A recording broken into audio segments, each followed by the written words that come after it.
Sobrang ganda nito guys. Ayan, buhok ni Maria.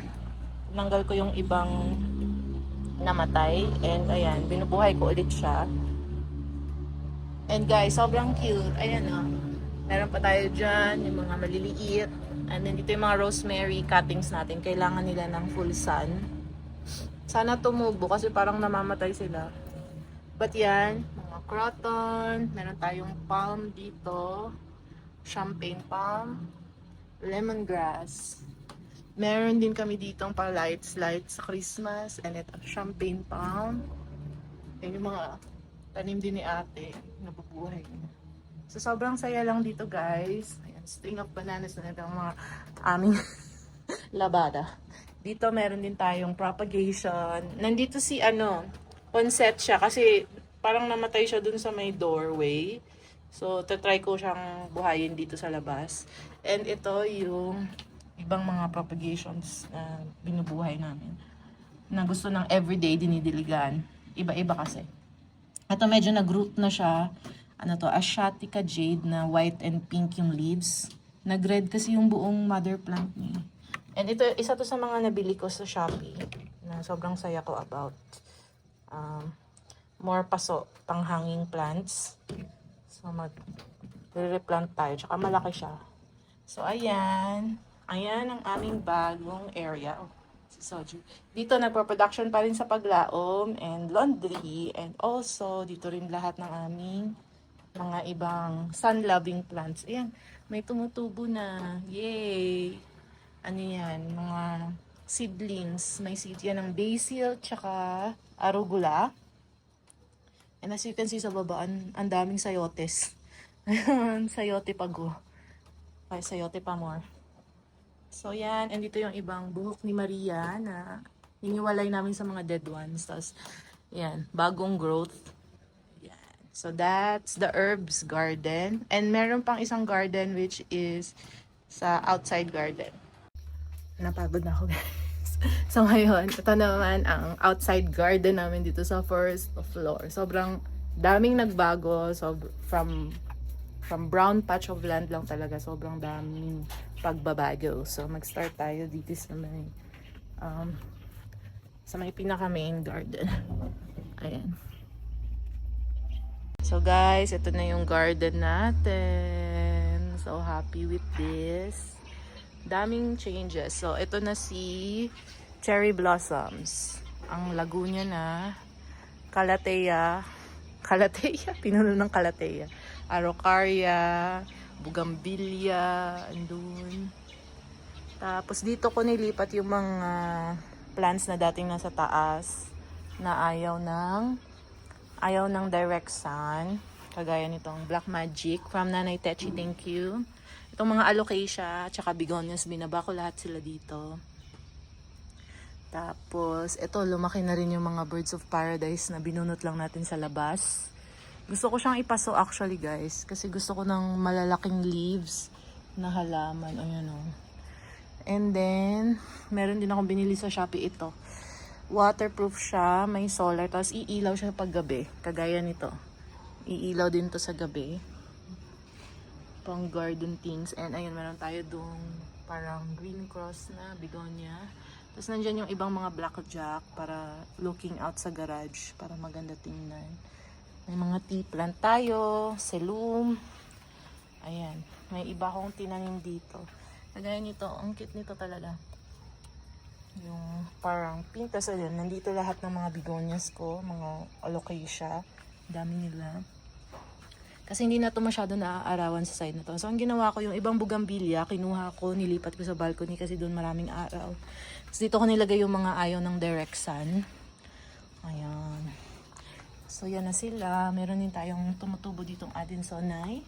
May coriander. May mga alocasia tayo doon na lumalaki. And ito, mga pilea, begonia, na gusto ng indirect sun. Ito rin si mulberry. Ayan. May mga fruits na siya. And, andito yung ibang buhok ni Maria sa lemon tree. Ang ganda niya, di ba?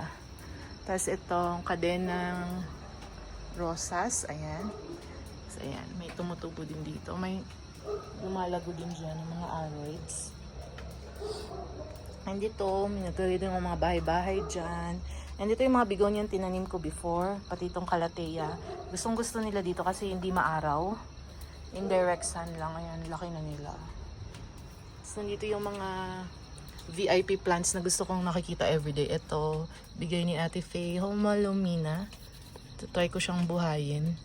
Kasi, nakat ni River lahat ng dahon niya before. So, at least may tumubong isa. Ayan, kasama niya si Caris, yung nasa taas. Ito is begonia din to. And ito, gustong gusto ko to, peacock plant. Binili ko sa session, 100 pesos lang. So, ang saya-saya ko kasi 1,000 pesos yung malaking pot nito sa orchidarium. Ibang aroids nandito. Inayos ko din dito kasi itong mga to, ang dami niyang shoots. Like ito kung saan-saan tumutubo. Binunot ko tapos nilipat ko dito para tumubo sila ng isang linya lang. Ayun, may mga shoots din doon. And ito yung lagi naming nakikita araw-araw sa bintana. Kaya ayan, meron tayo dyang pa fireworks, meron tayong mga box plant, mga pilea. Dito rin yung calathea. Namatay na rin to before. Second coming na to ng calathea. Kasi masyado siyang natanim, masyadong malapit sa wall. Dapat pala may space kasi humihiga nga siya. Tapos yun, yung ibang begonias. Gustong gusto talaga nila dito. Kaya nagtanim pa ako ng more begonias dito. Meron tayong black Congo, philodendron. Sobrang ang dami nito kaya kung saan-saan ko na siya tinanim. Hindi ko na alam saan ko pa sila ilalagay. Meron tayong calamansi dyan. Ayan, more begonias. Ang ganda talaga ng kulay. Meron pa dong dark colored begonia. Tinanim ko before. And then dito yung ghost pepper ni Dada. Ayan. Tapos meron pa tayong Adansonii doon. Nakikita niyo. Oh, lumaki na talaga siya. And yung suha. May mga Adansonii na nag-survive. Lagi silang kinakain ng uod kasi. And here, yung mga bagong bigay sa atin na grass, pinaparoot ko pa siya. Kakaripat ko lang nito. So, tinatry ko siyang mag-root. So, nandito sila para alam ko na everyday ko silang didiligan pag hindi umulan. Umuulan, guys. So, yan. Yan ang update sa garden dito sa baba. Ito yung kitchen namin. And ito yung nakikita namin everyday. Sobrang saya lang. So, ito yung mga iba pang aroids. Pink butterfly, pink butterfly na binubuhay namin. Ayan sila, ang gaganda. So, ayun. Ayun lang muna. Ayan, so pretty. So, ayun guys. Meron pa tayo ditong hanging plant na Hoya, lipstick Hoya. Ayan. Maganda yung flower nito. Para pag nag-flower to, red blooms siya. So, ayun so far ang update sa ating gardening journey. Tingnan nyo naman si Maki, ang dami niyang new plants. Ang tagal kong hindi nag-vlog, pasensya naman. I'll try to do every day off ko. Day off ko kasi today, so ngayon lang ulit ako nakapag-vlog. And, you know, Mami life. And, shout out pala kay Mami Jing. Na-meet ko siya dito sa pickleball dito sa Janay. Sabi niya, nanonood ako ng vlog mo. Ayan, na-guilty naman ako na wala akong bagong vlog ko. Ayan. So, meron tayong bagong entry for today's video. Kasi nami-miss ko din mag-vlog actually. Kaya, ayan, sobrang saya ko lang. And, so far naman sa vlog, sinishare ko naman yung mga kung ano-anong journey ang pinagdadaanan namin. And yeah, ito ang latest obsession ko, ang aming garden. Lahat talaga ng day off ko is napupunta dito. At sa kung ano-anong mga other task. Pero yeah, I hope you enjoy this vlog and see you again next time. Bye! Ililink ko pala sa mga links below or dito sa YouTube or Facebook kung saan ko nabili yung mga gardening supplies ko.